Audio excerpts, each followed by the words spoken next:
Hi, Trevor here, reflecting on life through music. Thank you for stopping by.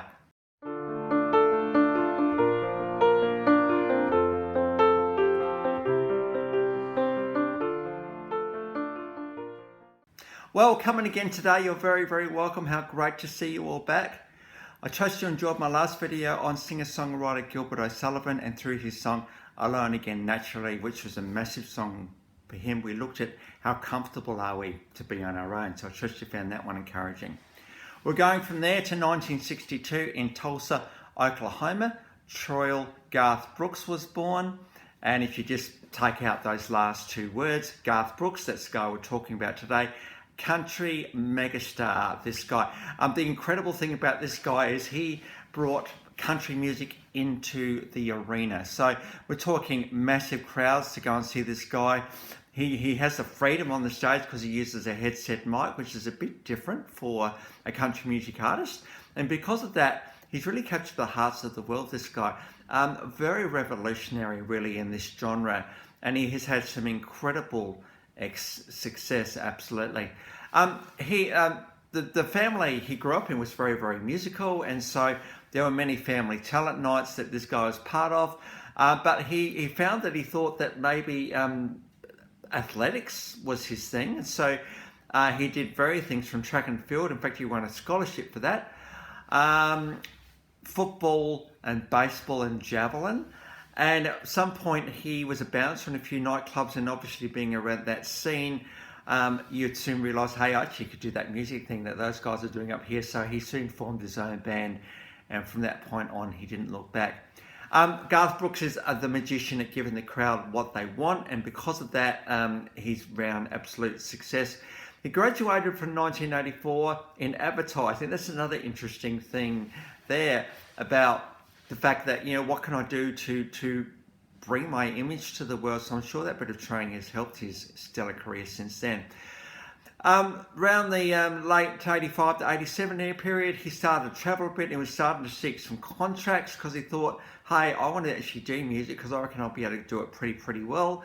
And so he started to establish some recording contacts and to become better known. It was in fact in 1989 that he released his first album, Garth Brooks, and this song was absolutely massive for him.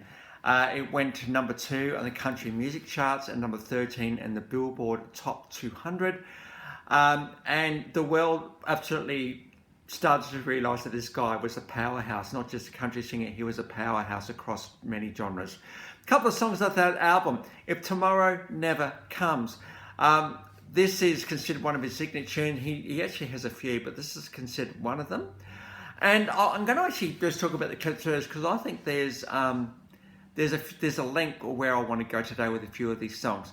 So we've got a live version of that one, and you'll see what I mean about his just charisma this guy has got. It enables him to connect with his audiences and for the audiences to become part of who he is. So If Tomorrow Never Comes is a beautiful one. We've also got The Dance, which is considered one of his signature tunes as well. If Tomorrow Never Comes, basically all about the moments. The Dance, all about the moments. And I think if we put these two songs together, I'll probably name this one The Dance today because it's probably the signature tunes. But the moments we have, guys, even though they are a pathway to more moments, how good are we at being in the moment? Ignoring the world for a while, ignoring the big picture, ignoring where's this thing going, whatever this thing actually is. Do we dare just to leave things a bit loose and a bit flexible, or do we try to tie things up too much? If tomorrow never comes, did she know how much she meant to me? What a great question that one is. How often do we, there are the scenes of words left unsaid and someone dies and you regret those things. We want to say the words when they come to our mind. We don't want to put them off. We don't want to pretend like there's another opportunity. Because if you're in the moment with someone, You don't want to let it go. You don't want to slip it by. You don't. Sometimes a little bit inside of us says, hey, I'm a little bit scared to say this thing. But I've just shared a little bit of late. If a communication is there from the start, I mean real communication. We're talking about every little insecurity we've got, every exciting thing that we've got, things that we're not sure about, things that we might get hurt by. All of it gets said. It has to. You're thinking, wow, that's deep. Well, it is. Because, you know, at the start of a relationship, our mind's going all over the place. We don't know what we're doing. We don't want to muck it up. We don't want to say the wrong thing. We don't want to, spoil moments. And so all of that unknown in our head. If you then say, hey, we're going to talk about everything. And provide, importantly, a safe space for that talking to happen. Well, all of the uncertainty goes, doesn't it? You're not thinking, I wonder how she's thinking about that at the moment, or I wonder what he's thinking about that. Because you've talked about it. And, you know, when you're lying awake at night and your brain's going all over the place because you don't know, well, it doesn't do that when you communicate. We've got to communicate the moments, guys. We really, really do. If tomorrow never comes, did she know how much I loved her, or did she know how much she meant to me? We need to say these things as they happen. There's no magic place down the track, no magic day when we say all these words. They've got to happen at the time, don't they? And to see the smile in someone else's eyes as you share with them is pretty amazing. And to be able to, I suppose, provide that safe space for both people to talk about everything and anything is really, really good. Communication becomes easy.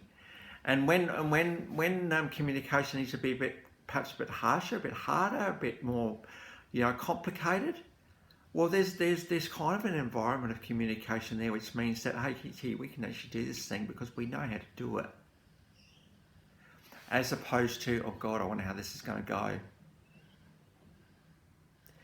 So I think the message from Garth Brooks today, and I think if you went to see a Garth Brooks concert, and I believe he would be wanting this to be the case, and that is, are you in the moment of this concert?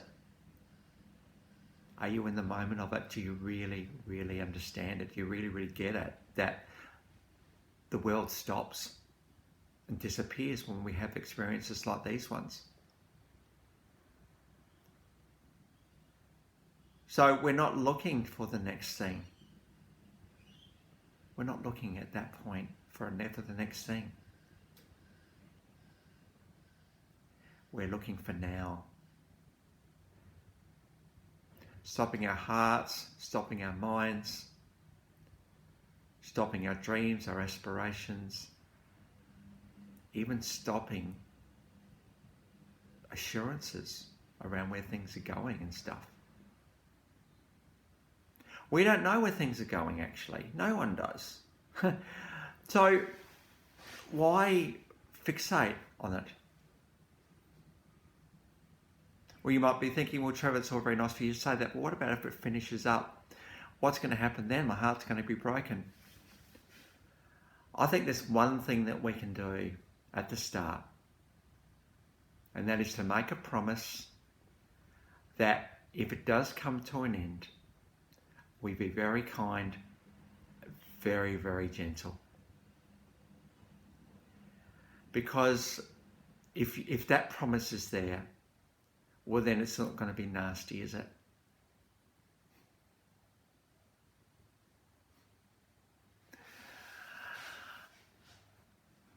And if that bit's sorted, well, then it takes the pressure off, doesn't it? Obviously, I'm talking about, not one night stands or anything like that. We're talking about, the real deal a bit. Smother it with communication. No matter how big, how small, how scary. And as you're talking, hold each other's hand as you do so. It's nothing like touch to assure the other person that, hey, it's okay. So good on you, Garth Brooks, for actually, suppose, again, and the dance is all about, perhaps that one night where the dance was amazing, the stars were out and everything else, and what happens after that, who knows? And so there's just some similarities in these two songs. So moving on, we then went to the album No Fences. This particular album went to #1 and was at #1 for 23 weeks. The song Friends in Low Places is very much connecting with, again, his country roots, and there's people that are doing it a bit tougher, people who just are brave and do what they do. This is very much a tribute to them, and for people, Garth Brooks is a guy for all people, not just a few, and so he connected with his audience so well. So we've got Friends in Low Places. You can see here the wireless headset and running around the stage and the absolute energy of the guy. We then go forward again, Reaping the Wind. This album had 4 million copies of advance sales. This is how big this guy was getting at this point. And that another one of his signature tunes, The River, knowing what's behind you, not knowing what's to come. Take stock of where we come from, but we don't know what's coming, do we? We don't. That's why these moments are special and important, and we need to make the most of them, because we don't know what's coming. Does it matter? Maybe not. So that was a massive album for Garth as well. In fact, Garth had his first 3 albums were in the Billboard Top 20 all at the same time for 1 week. He was the first country artist to ever do that. So this guy was absolutely massive. In fact, he sold 170 million albums, this guy. So for a country artist, that's getting up there as one of the highest of all time. In context, again, Beatles sold 600 million, Elton John 300 million, 170 million album sales is an incredible feat, really, in many ways. Between 1999 and 2020, 16 studio albums, 2 live albums, and there's been some massive sellers in there. 3 compilation albums, 25 music videos, 67 singles. He's had 9 #1 albums and 19 #1 singles. In fact, many of his albums have gone to diamond status. And that's actually outpaced the Beatles, who've only had 6. So there's just something compelling about this guy that the world has really resonated with, and it's good to be able to give this guy a bit of a tribute today for bringing country music into the arena. And country music hasn't looked back since this guy. And so, as I've got a little bit introspective today, I really suppose to reach an experience myself too, that make the most of the moments, guys. The world disappears. It disappears. Make the most of the moments. Because life is full of precious moments that we put in our memory and remember. So make memories while you can. So the links to those, how many we've got? 1, 2, 3, 4 clips are in the description below. And I've also included my last video from Gilbert O'Sullivan, because this is what happens when you don't make the most of the moments alone again naturally. We don't want to be there, do we? Because we've got to tell the person how we feel constantly. We really do. So, and his videos here if you want to recap on him as well. Well, if this is your first time to Life Reflections through Music, or you've come back for another one, it's great to see you all here. How awesome that this channel is continuing to grow. I did put up a video a little while ago about thank you to 60 subscribers. We're actually around the 62 mark. And again, as I've always said, you guys are all individual, significant, important to me. And so thank you for staying with me. So until next time, and I just realised I didn't write down who I'm doing next. I can't remember off the top of my head who it is. But until we get on to them next time, I'll catch you around. Bye for now.